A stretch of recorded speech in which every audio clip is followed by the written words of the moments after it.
Howdy students, this is going to be a continuation of the previous video, but this time we're going to cover buffering capacity when we're talking about something called the Henderson-Hasselbach equation.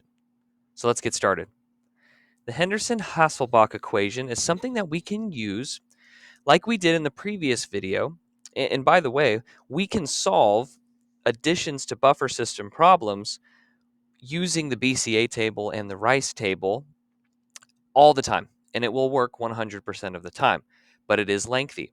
Now, there are certain scenarios when we can use kind of a shortcut, and we call that the Henderson-Hasselbach equation. One way to calculate a quick pH of a buffer system is if we know the ratio of weak acid to conjugate base, and we can use the Henderson-Hasselbach equation.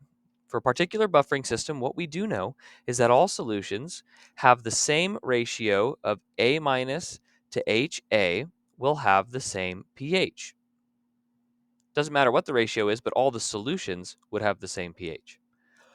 What we also know is that optimum buffer capacity occurs when we have equal amounts of weak acid to conjugate base.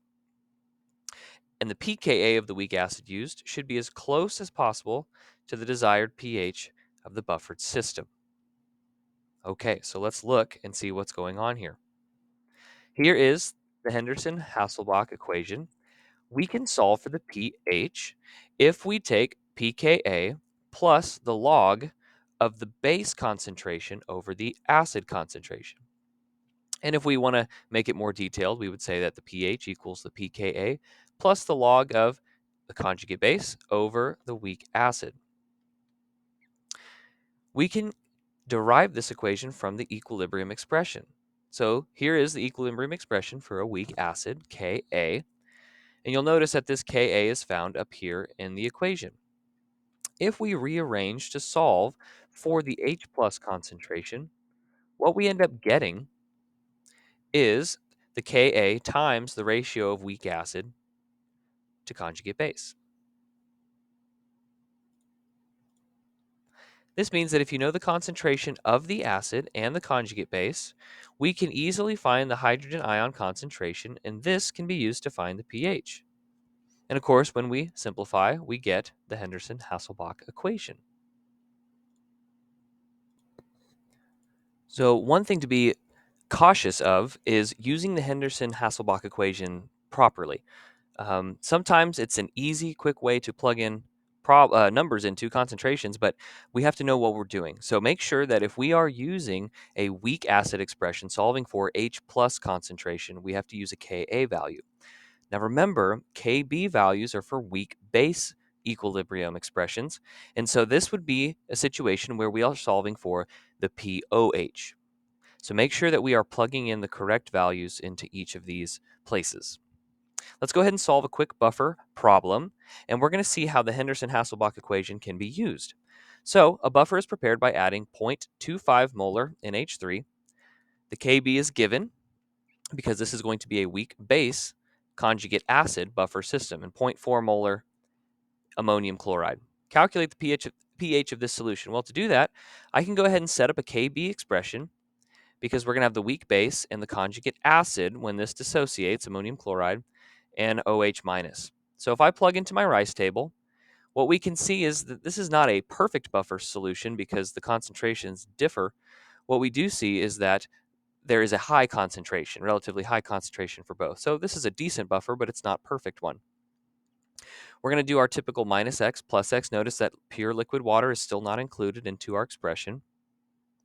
We can go ahead and plug in to our Kb expression, taking into account two negligible x's that we can go ahead and get rid of. We can cross multiply, divide to solve for x, which, keep in mind, is the OH minus concentration in this buffer system. And what we can do is solve for the pOH. I'm going to go ahead and write that in there. Don't forget this step. And then eventually we can solve for the pH, 9.05. Okay, part B, we are going to be adding some gaseous HCl, which sounds kind of weird, but this is going to be 0.1 moles of gaseous HCl is added to 1 liter of the buffer solution. So what is the pH? And we're going to solve this like we did in the previous video. In the last part of this, we're actually going to get to the Henderson-Hasselbach equation. So be patient. We're going to go ahead and work through this one again so you can see how a BCA table and a rice table fit together. First thing we need to know when we are adding HCl to a buffered solution is that there is a chemical reaction happening. And if that's the case, we need to know what's happening to the molar amounts, the moles, in order to figure out what can go into our equilibrium rice table. So we're going to go ahead and calculate 1 liter of NH3.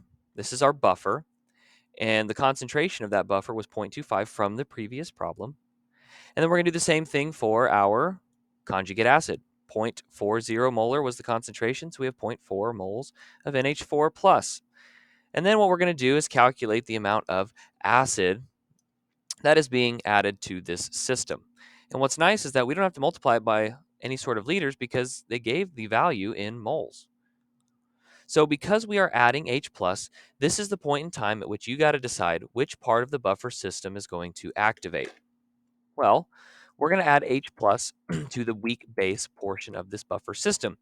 And then we need to go ahead and write that equation into our table.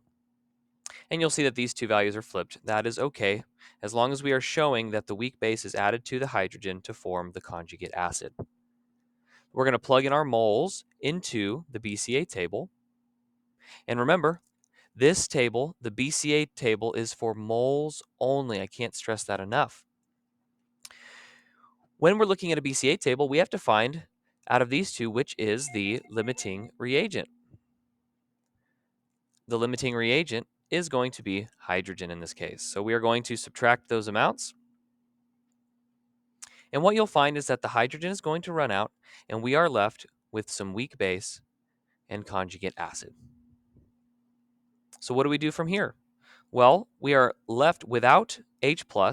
In the previous problem, part A, we were given a Kb problem. And if we are given a Kb problem, I need to write an expression that contains Kb, which will produce an OH minus in solution. Keep that in mind. If we're using Ka, we have to write a Ka expression. So here is my Kb expression. Weak base plus water produces conjugate acid and OH minus. Remember, rice tables require concentration with molarity. But the good news is that our solution is only 1 liter. Thank goodness. So the moles that we are putting into our table is going to be the same as the molarity. I'm going to show you where these values are coming from. The H is going to go all the way, this will not come into the table, my bad. We have hydroxide, not H+. It's actually a good reminder for me. The change is going to be our standard minus x and plus x for stoichiometry. And then here's our equilibrium expressions, which we can plug in using the Kb. This is the Kb value given in the previous problem. And we have two negligible x's, plus x and minus x.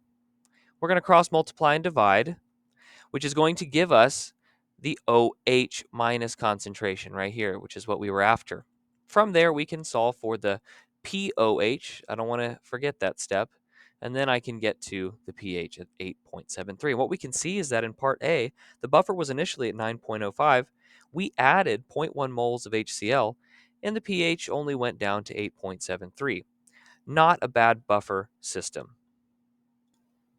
Okay, here we are. Finally, we can use the Henderson-Hasselbach equation to calculate part B of this problem. So what we have to keep in mind is that we still need concentrations.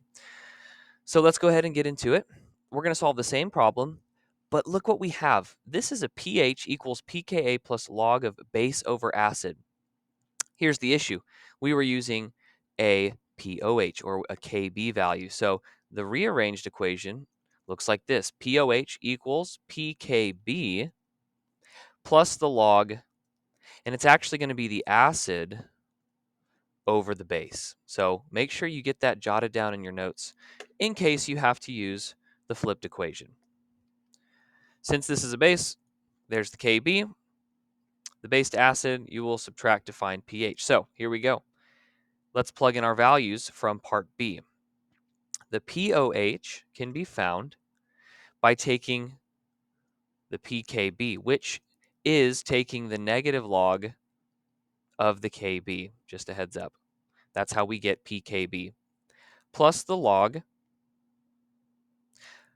and then we have our two concentrations.